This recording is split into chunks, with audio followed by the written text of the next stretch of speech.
안녕하십니까. 자, 이번 24회 평가단 문제 해설 강의를 시작하도록 하겠습니다.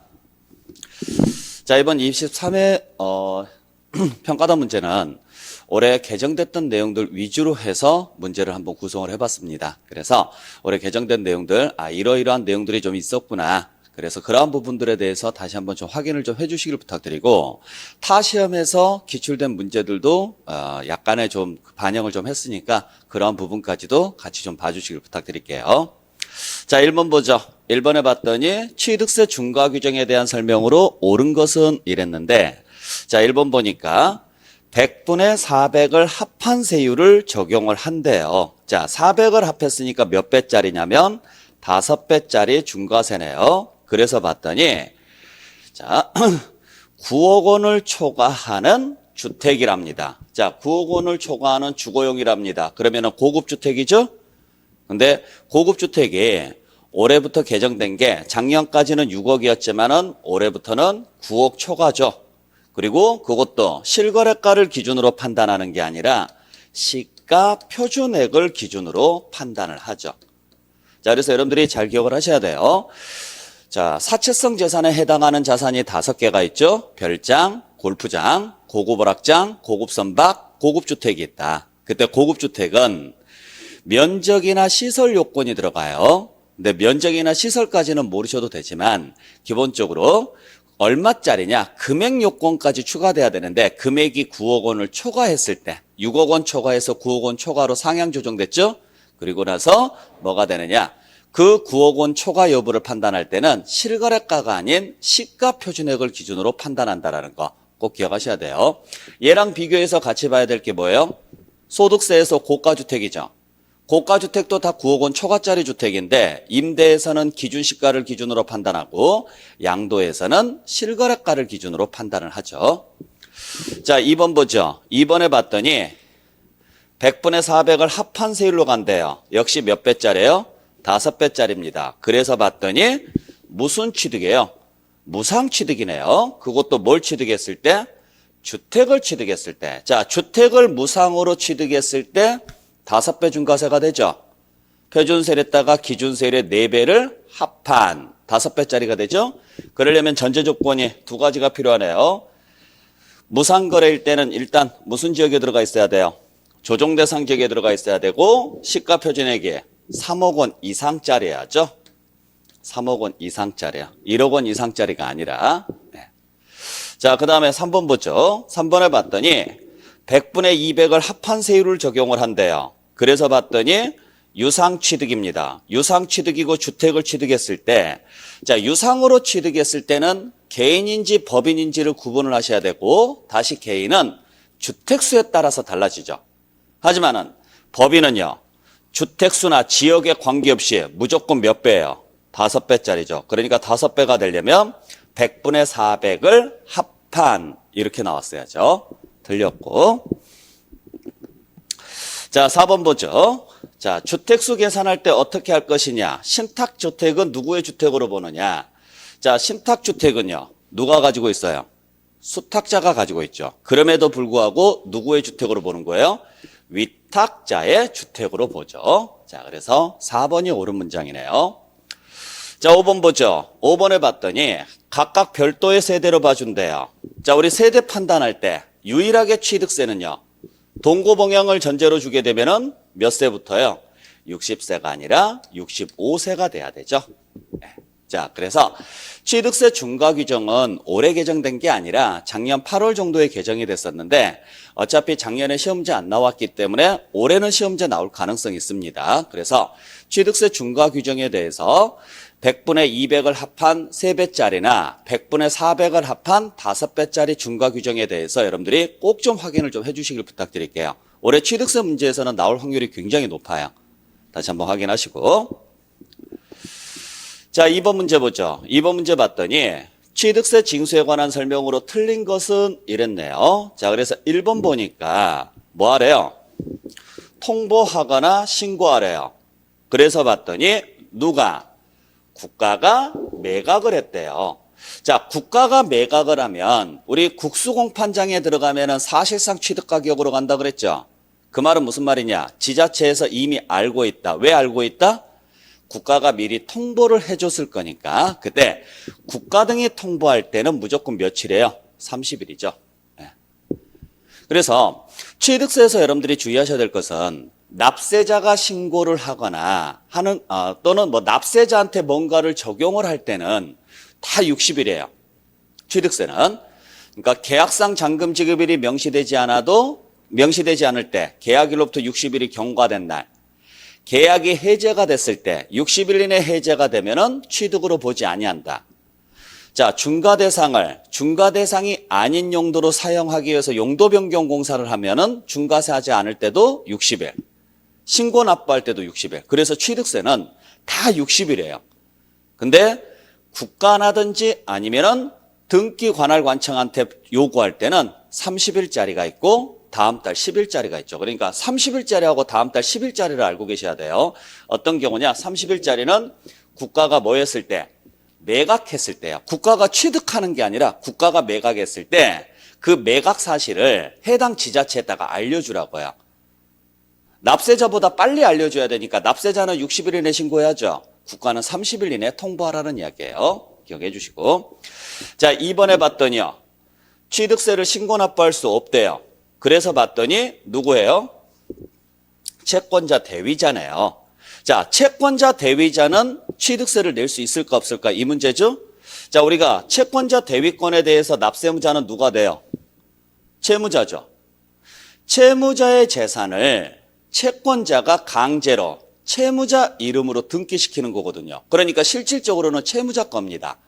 그래서 채권자 대위권에 대한 취득세 납세무자는 누구냐? 채무자인데 그러면 채권자는 세금을 낼 수가 없죠. 근데 올해부터 바뀌었죠.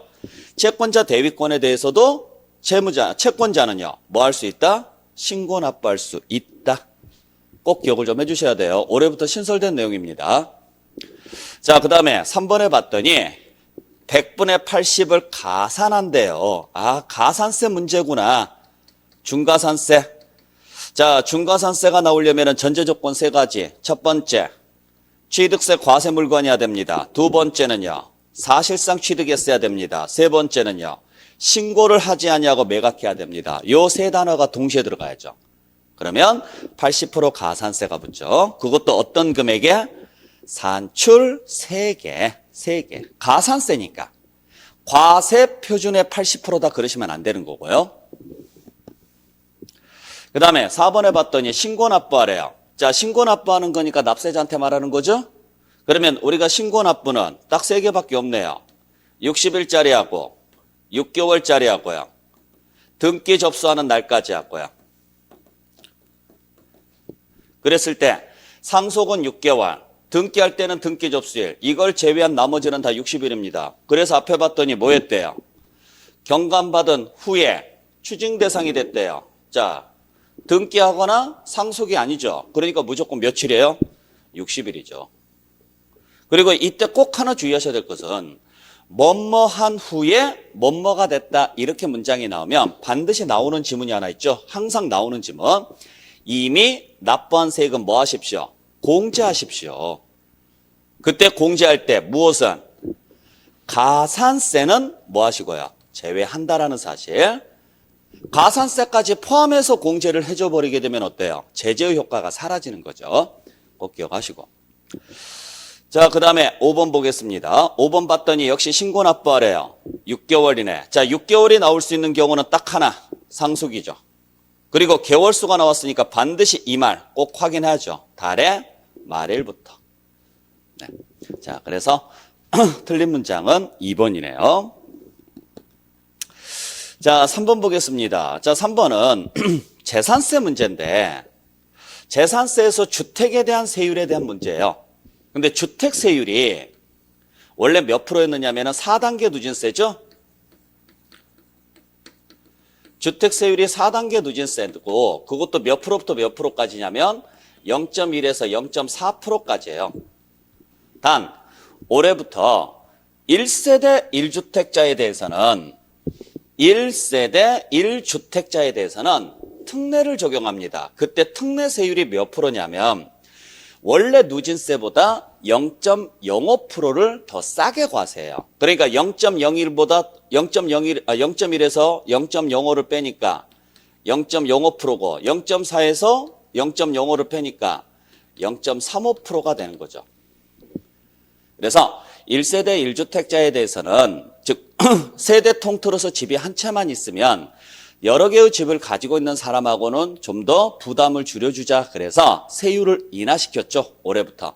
그때 1주택에 대한 특례를 받을 수 있는 사람은 누구에 한해서냐면 1세대 1주택자로서 6억 원 이하짜리 주택에 한정한다 그랬는데 7월 전까지는 6억 원 이하가 맞습니다. 근데 7월 8일부로 개정이 됐죠. 개정이 돼서 9억 원 이하로 개정됐습니다. 그러니까 1세대 1주택에 대한 혜택은 이제 9억 원 이하짜리 주택에 한해서만이에요. 그래서 여러분들이 잘 보셔야 될 게 주택은 전부 다 이제 9억 기준으로 다 바뀌었어요. 종합부동산세 빼고는 다 9억 기준으로 바뀌었습니다. 종합부동산세만 6억을 공제한 금액으로 가는 거죠. 근데 종합부동산세를 제외한 나머지 취득세에서도 고급주택은 9억으로 바뀌었고 재산세에서도 1주택에 대한 주택 세율 특례를 적용받는 것은 9억 원 이하짜리 주택으로 확대됐고 양도소득세라든지 임대에서 고가주택도 다 9억짜리고 그러니까 전부 다 9억으로 바뀌었다. 대신 종합부동산세 계산할 때만 6억을 공제해준다. 딱 그렇게 한번 정리를 해주시길 부탁드릴게요. 자, 그래서 답은 1번입니다. 자, 2번 보죠. 2번에 보면 자, 주택수 계산할 때 취득세든 뭐든 다 상관없습니다. 올해부터 주택수 계산할 때 신탁주택은 다 누구 걸로 가요? 위탁적 걸로 가요. 수탁적 걸로 간다 그러시면 안 돼요.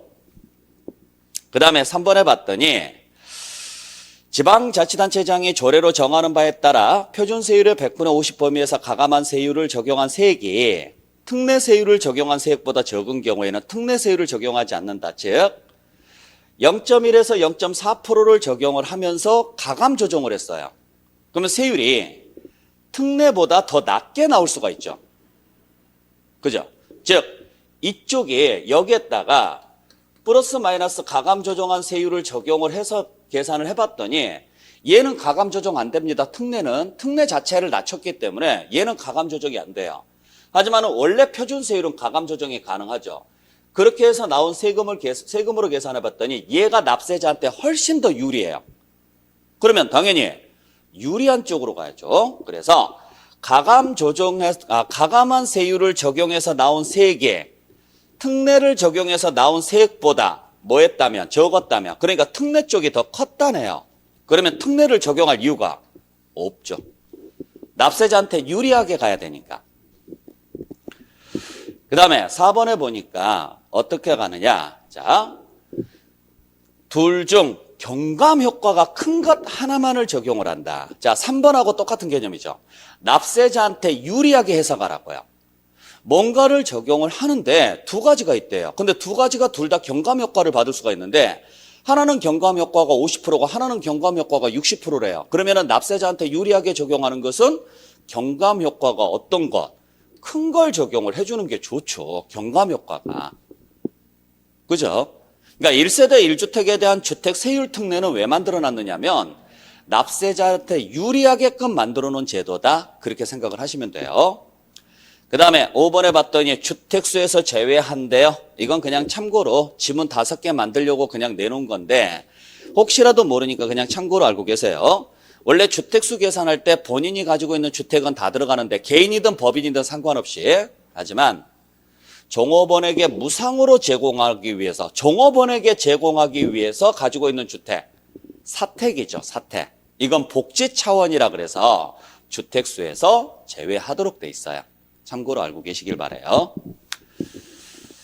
자, 그 다음에 4번 보죠. 자, 요게 올해 타 시험에서 출제가 됐습니다. 그러면 우리 시험에서도 출제가 될 수 있다라고 봐야죠. 자, 그래서 재산세하고 종합부동산세 둘 다 동일합니다. 신탁재산에 대한 자, 수탁자의 물적 납세무에 대한 설명으로 틀린 것은 이랬어요. 참고로 신탁재산에 대한 재산세 납세무자는 누구예요? 위탁자예요. 올해부터 바뀌었죠? 자, 위탁자인데 위탁자가 체납을 했을 때 그 위탁자의 재산으로 부족하다면 수탁자가 납세물을 져요. 그때 수탁자는 무슨 납세물을 지는 거예요? 물적 납세물을 지는 거예요. 만약에 연대 납세물을 진다 그러면 틀린 문장입니다.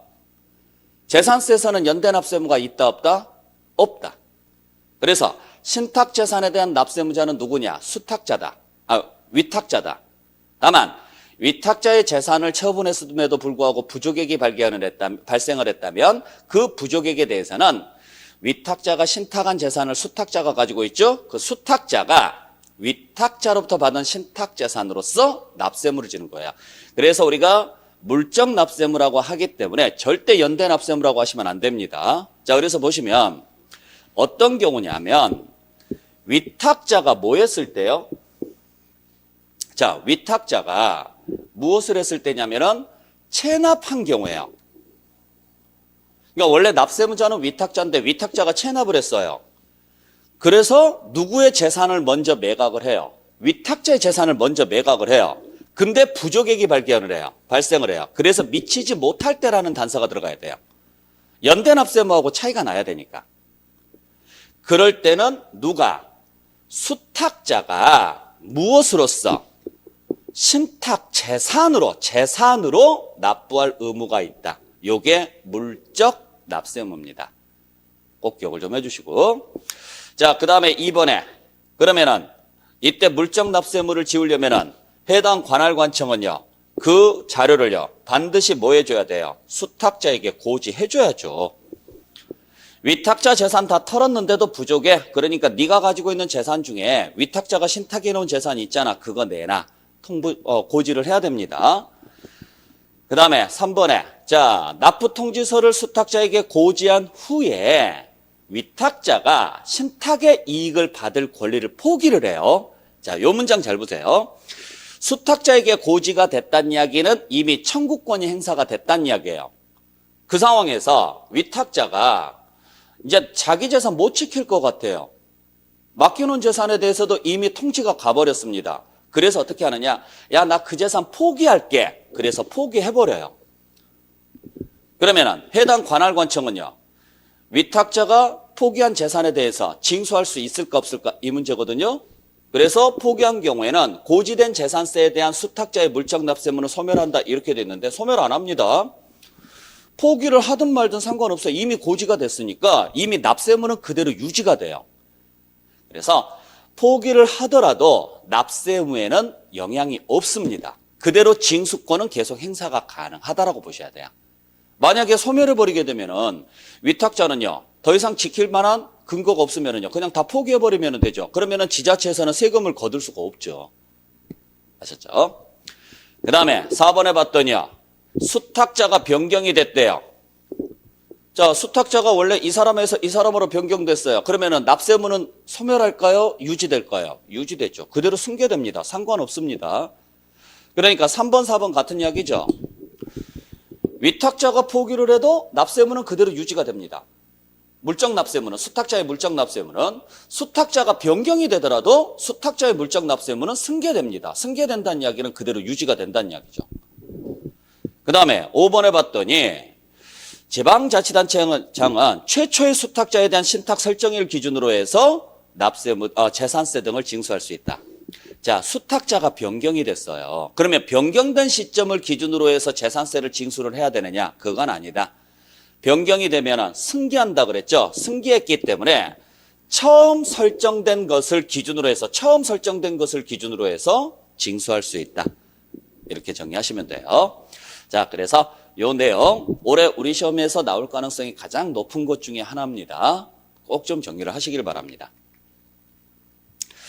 자, 그 다음에 올해 가장 많이 변경된 것 중에서 개정된 것 중에서 하나가 종합부동산세죠. 특히 종합부동산세는 주택에 대한 종합부동산세가 어마어마하게 바뀌었죠. 작년까지는 개인 법인 구분 없이 동일하게 적용을 했지만 올해부터는요, 개인과 법인을 구분해서 판단하셔야죠.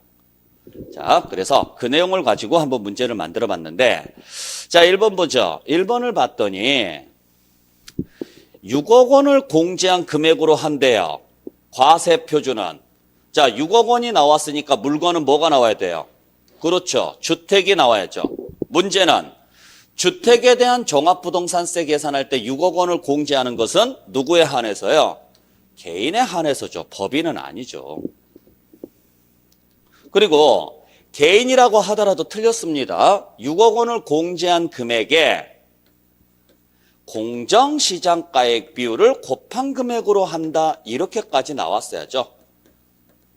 현행 공정시장가액 비율이 95%죠. 그래서 이걸 곱한 금액으로 한다. 이렇게 문장이 나왔어야죠. 자, 그래서 법인은 6억 원을 공제하지 않습니다. 그냥 주택가액 전체 가지고 계산합니다. 6억 원을 공제해서 계산하는 경우는 개인에 한해서죠.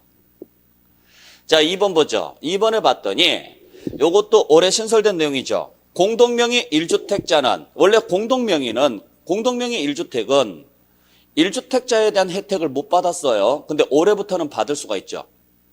자, 그랬을 때 공동명의 1주택자가 특례를 적용받으려면, 자, 특례를 적용받는다는 이야기는 1세대 1주택자, 단독명의 1주택자에 대한 특례를 적용받는다 이 소리예요. 그러려면 반드시 신청을 해야 돼요. 언제까지? 9월까지요. 9월달. 그래서 재산세 마지막 날까지 신고하시면 돼요. 재산세가 토지분 재산세가 9월 달에 되죠. 그리고 토지분 재산세까지 내고 나면 재산세가 끝나잖아요. 그래서 9월 말까지 당신이 만약에 공동명의라면, 공동명의 1주택자라면 단독명의 1주택자에 대해서 혜택을 볼 건지 말 건지를 신청하라는 거예요. 자, 그 다음에 3번에 봤더니 연령에 따른 세액공제를 받을 수가 있대요. 자, 우리 연령에 따른 세액공제를 받을 수 있다라고 나오면 제일 먼저 확인해야 될 것은 물건부터 확인해라. 야, 나이부터 보지 마시고. 아셨어요? 연령에 따른 세액공제는 오직요 1주택자만 되죠. 토지는 절대 안 돼요.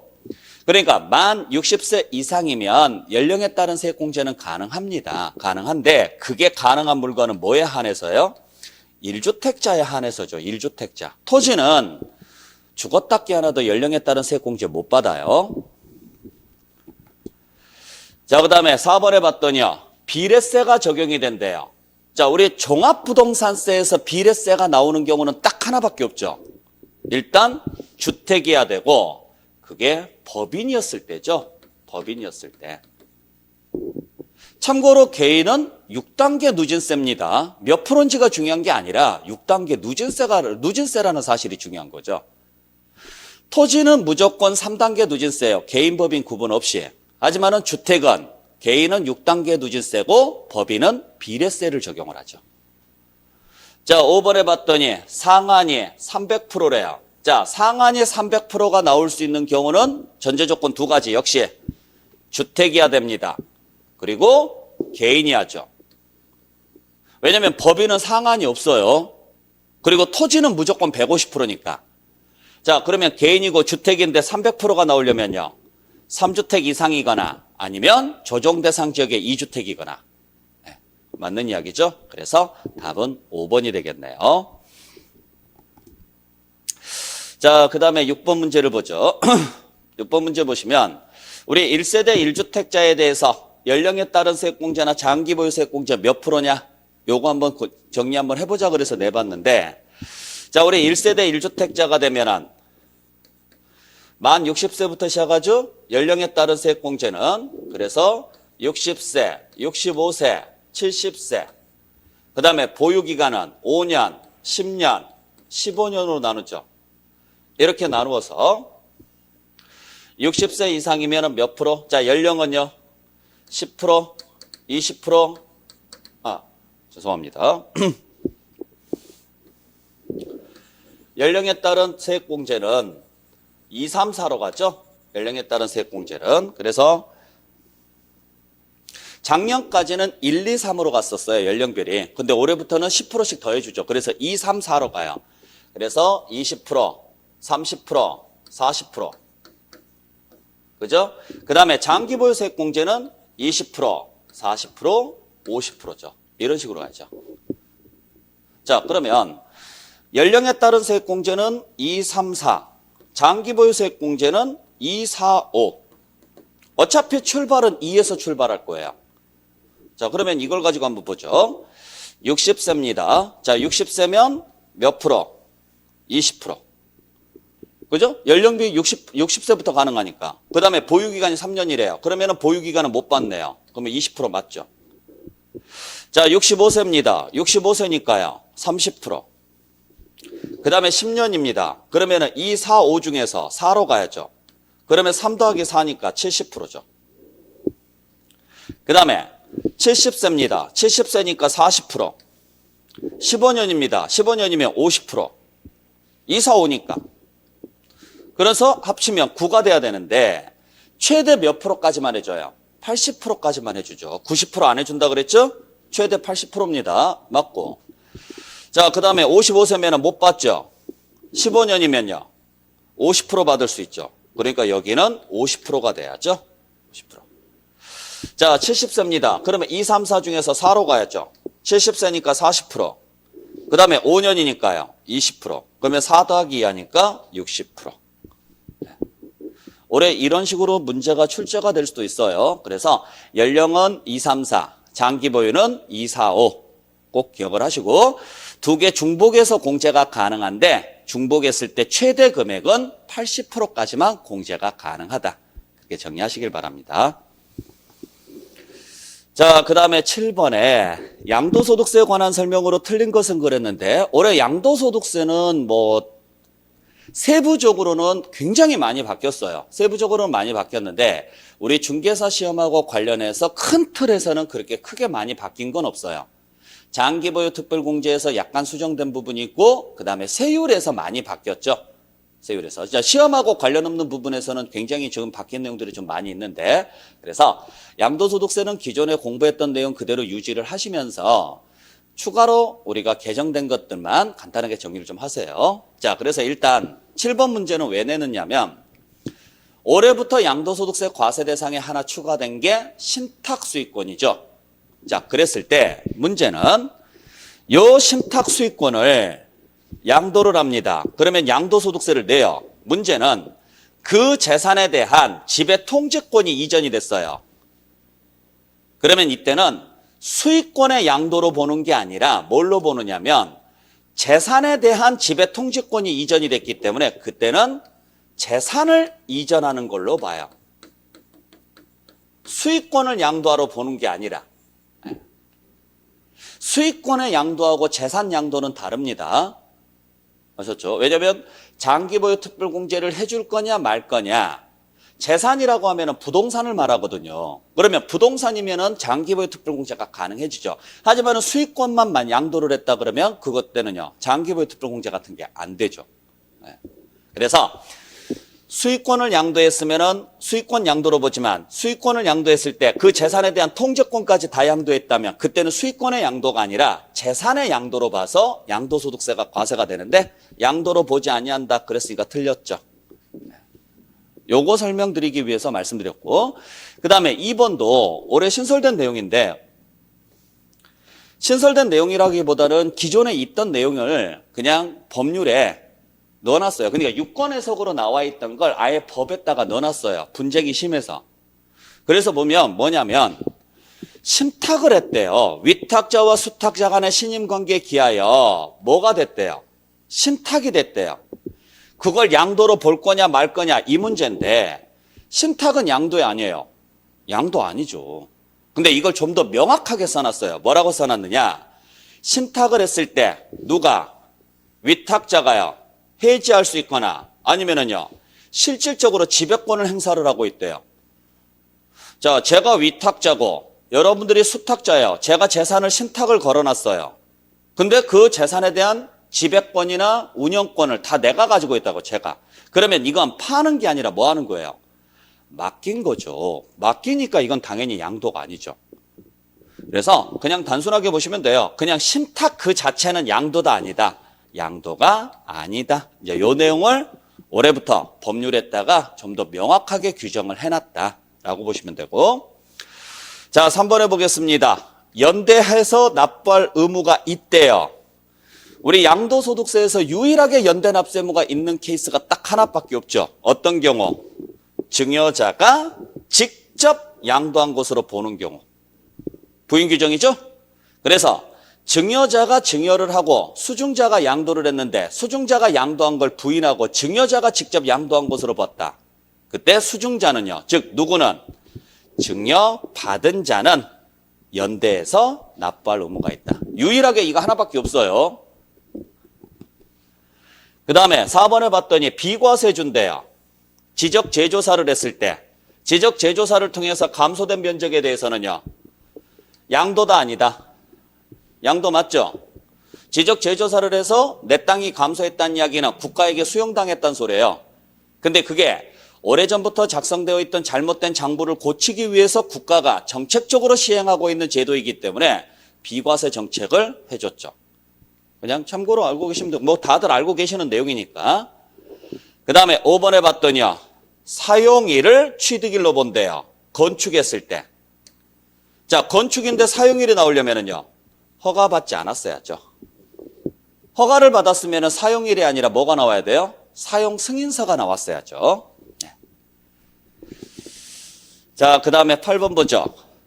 장기 보유 특별공제에 관한 설명으로 틀린 것은 이랬는데, 자, 1번 보니까 장특공제가 된대요. 입주권은. 자, 조합원 입주권에 대해서 장특공제가 되려면 전제 조건은 전체에 대해서 다 해주는 거 아니죠? 뭐에 대해서만 해준다? 관리처분계획 인가 전 토지분이나 건물분에 대해서만. 맞죠? 그러니까 입주권 전체에 대해서 해주는 거 아니에요. 팔 때는 입주권의 모양으로 팔았지만 보유기간 중에 부동산으로 보유한 기간이 있었죠. 그걸 보상해 주는 거니까. 그래서 사업시행계획 인가 전 토지분, 건물분, 양도 차익에 한해서만. 자, 2번 보죠. 계산하래요. 자, 장특공제를 계산할 때는 무조건요, 이 단어 봐야죠. 차익에, 가액이 아니라 차익에 뭘 곱한다? 공제율을 곱한다. 3번 보죠. 80%래요. 공제율이. 그래서 봤더니 뭐예요? 1주택자네요. 자, 우리 장기보유 특별공제는 두 가지가 있습니다. 2%짜리가 있고 4%짜리가 있어요. 근데 1주택자니까요. 봐야죠.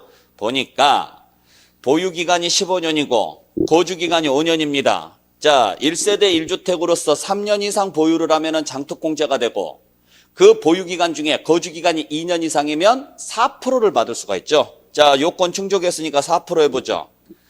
15년 곱하기 4% 하면 60%가 되는데 60%를 적용하지 아니하고요, 4% 곱해서요, 최대 40%까지만 해주죠. 보유에 대해서. 그 다음에 거주에 대해서도 곱하기 4 해야죠. 그러니까 20%. 그러니까 보유기간 곱하기 4%, 거주기간 곱하기 4%인데 그게 40%를 넘을 수는 없어요. 그러면 15년이니까 4% 하면 60%가 나오는데 최대 40%까지밖에 안 해주니까 여기는 40%. 5년 곱하기 4% 하니까 20%. 그러면 합이 60%가 돼야죠. 60%가. 3번이 틀렸죠. 무조건 10년 넘었다고 해서 80% 해주는 거 아니에요. 작년까지는 이게 80%가 맞았어요. 근데 올해는 80%가 아니죠. 보유에 대한 4%와 거주에 대한 4%, 그리고 각각 최대 40%, 그리고 합쳐서 최대 80%까지죠. 자, 그 다음에 4번에 보니까요, 30%래요. 30% 공제를 받을 수 있대요. 보니까 비삼용 토지입니다. 비삼용 토지는 장기보유 특별공제 받을 수 있어요, 없어요? 있어요. 비삼용 토지는 세율에서 불이익을 받는 거지 장특공제에서 불이익을 받지는 않아요. 자, 그래서 장특공제 가능한데 보유기간이 20년이래요. 그러면 2%씩 해서 최대 30%가 맞죠. 자, 그 다음에 5번에 봤더니 기산한대요. 출발하래요. 뭐 계산할 때? 보유기간 계산할 때. 그래서 봤더니 2월 과세입니다. 자, 2월 과세면은 누가 취득한 날로부터? 증여한 자가 취득한 날로부터. 그죠? 자산을 취득을 해서 증여를 가지고 있다가 증여를 해줬고, 증여받아서 양도를 했었을 때 2월 과세 요건에 해당하면 수증자가 증여자 걸 대신 파는 걸로 본다. 그래서 납세무자는 누가 되느냐? 증여받은 자가 되지만 보유기간은 증여자가 취득한 날로부터 계산한다. 증여자가. 네. 잘 판단하시고. 자, 9번 문제 보겠습니다. 우리 양도소득세 세율에 대한 문제가 나오잖아요. 그러면 여러분들께서는 항상 이렇게 판단을 해주시면 되죠? 이렇게 나누어서 자, 70%, 60%, 50%, 40%. 그래서 1년, 2년. 그래서 주택, 분양권, 입주권은 60%, 70%. 주택이나 분양권이나 입주권을 제외한 나머지는 40%, 50%. 다시 분양권은요 60%고 나머지는 다 누진세로 가야죠. 요걸 연습을 해주시면 돼요. 자, 그러면 문제 한번 풀어보죠. 봤더니 1번은 주택입니다. 주택이고 8개월이라래요. 자, 그러면은 1번은 주택이고 8개월이니까 여기에 들어와야죠. 70%가 돼야죠. 틀렸죠? 자, 2번은요, 미등기랍니다. 미등기면은요, 그냥 70%가 돼야죠. 80%짜리는 없죠. 3번을 봤더니 B3용 토지네요. B3용 토지인데 1년 2개월 보유했대요. 그러면은 여기에 들어오죠. 3번은 40%가 돼야죠. 4번 봤더니 분양권이고 2년 6개월입니다. 분양권이고 2년 6개월이면 여기에 들어와야죠. 4번은. 분양권은 1년 이상이면 그냥 60%예요. 맞고. 5번 봤더니 조합원 입주권입니다. 1년 4개월입니다. 그러면은 여기에 들어오겠네요. 그러니까 60%가 돼야죠. 여기는. 이런 식으로 여러분들이 정리를 하시면 돼요. 자, 그래서 이렇게 딱 적어놓고 혹시라도 문제에서 나오면 자, 4, 5, 6, 7입니다. 그래서 6, 7은 주택, 입주권, 분양권. 나머지는 4, 5. 딱 그려놓고 여러분들 연습하세요. 자, 그 다음에 마지막 10번 문제. 지방세 기본법에 따른 이의 신청하고 심판 청구에 관한 설명으로 옳은 것은 했습니다. 자, 올해부터 작년하고 달라졌던 내용이 뭐냐면 이의 신청을 거치고 나서 심판 청구를 하거나 이의 신청을 거치지 아니하고 심판 청구를 하거나 했을 때 작년까지는 이의 신청이나 심판 청구를 거치지 않고 행정소송을 제기할 수 있었어요. 근데 올해부터는 절대 안 됩니다. 무조건 심판 청구는 거쳐야 됩니다. 그리고 이의 신청은 거쳐도 되고 안 거쳐도 되고. 그러니까 이의 신청은 선택사항이에요. 근데 심판 청구는 필수사항이죠. 자, 문제 풀어보죠. 자, 1번 봤더니 이의 신청이나 심판 청구는요. 그 처분의 집행에 효력을 미치지 아니한다. 잘 기억하셔야 돼요. 이의 신청을 하든 심판 청구를 하든 해당 관할관청에서는요. 계속적으로 고지서도 보내고 독촉장도 보내고 최고장도 보내고 압류할 수 있다 이 소리예요. 너가 이의 신청을 했기 때문에 이의 신청에 대한 결과가 나올 때까지 나는 고지서 등을 안 보낼게 이게 아니라 그러든 말든 신경 안 쓴다는 이야기예요. 왜냐하면 이의 신청에 대한 결과가 언제 나올지 몰라요. 근데 그거 나올 때까지 기다렸다가는 잘못하면 소멸시효가 완성돼서 세금을 못 거둘 수도 있는 문제가 생겨요. 그래서 집행을 하는데 너가 이의 신청을 하든 말든 심판 청구를 하든 말든 내가 집행하는 것, 즉 관할관청에서 집행하는 것에는 아무런 영향이 없다. 단 무엇은 보류해야 돼요? 공매는 반드시 보류해야죠. 그러니까 압류까지는 하더라도 공매는 보류하셔야 돼요. 왜냐하면 매각해놓고 나서 져버리면 패소를 하면 다시 원상복귀 시켜주는 게 어려워요. 그래서 그러한 문제점들을 해결하기 위해서 일단 매각은 멈춰라. 단 그게 결정 처분이 있는 달로부터 30일까지입니다. 우리 시험지에서 몇 번 나왔던 지분이죠. 그 다음에 2번에 봤더니 보정을 요구할 수 있대요. 여러분들 보정이라는 게 뭐냐면 고치는 걸 보정이라 그래요. 그러니까 불복 청구를 했을 때 서류를 쓰다 보면은 뭐 좀 글자가 잘못 써져 있거나 이런 것들 있잖아요. 근데 굉장히 미비해요. 뭐 굳이 잘못 쓴다고 해서 못 알아보거나 그렇진 않아요. 글자를 막 흘겨 썼어요. 보는 사람이 무슨 말인지 잘 모르겠어요. 근데 정확히 쓴 것 같긴 한데 확실히 모르겠어요. 그러면 이건 서류가 잘못됐습니다. 그러니까 불복 안 받아줄게요. 이게 아니라 이거 양식은 제대로 쓰신 것 같은데 조금 부족한 부분이 있습니다. 고쳐가지고 오세요. 그게 보정이에요. 그 보정은 항상 20일이에요. 딱 20일 기회를 줍니다. 고칠 수 있는 기회를 드릴게요. 단 20일 안에 고쳐가지고 오세요. 만약에 20일 지나면 안 받아줘요. 자, 그 다음에 3번에 봤더니요. 기각 결정을 내린대요. 그래서 봤더니요. 적법하지 않았대요. 적법하지 않으면 기각이 아니라 각하죠. 각하.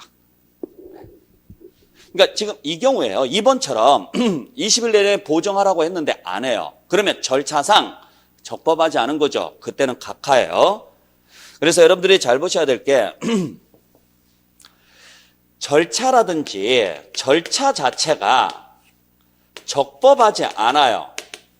그러면 내용을 보지 않고 뭐 하느냐? 아예 청구 자체를 안 받아줍니다. 얘를 무슨 결정이라고 하느냐면 각하라 그래요. 근데 절차는 적법해요. 그러면 내용을 들여다봐요. 내용을 들여다보니까 그 사람이 주장한 내용이 틀렸어요. 그러면 이유가 없다고 하거든요. 그때 기각 결정을 내려요. 근데 그 사람이 주장한 이유가 맞아요. 그러면 이유가 있다 그래요. 요걸 인용 결정이라 그래요. 여러분들은 요 각하나 기각에 관련돼서 정확하게 구분을 좀 해주시라고요. 각하는 절차 자체가 적법하지 않았을 때, 기각은 내용 자체가 틀렸을 때. 잘 보시고 4번에 봤더니요. 자, 심판 청구를 할 수 없대요. 이의 신청을 거치지 않으면. 이의 신청은 선택상이에요. 그러니까 이의 신청을 거치지 않아도 심판 청구를 할 수 있죠. 그리고 신청은 항상 언제까지 하느냐? 90일 이내 합니다. 90일 이내. 자, 그래서 답은 2번이죠. 요 내용까지 여러분들 확인하시길 바랍니다. 자, 여기까지 해서 이번 평가단 해설 강의는 마무리하고 다음 때 다시 찾아뵙도록 할게요. 마치겠습니다.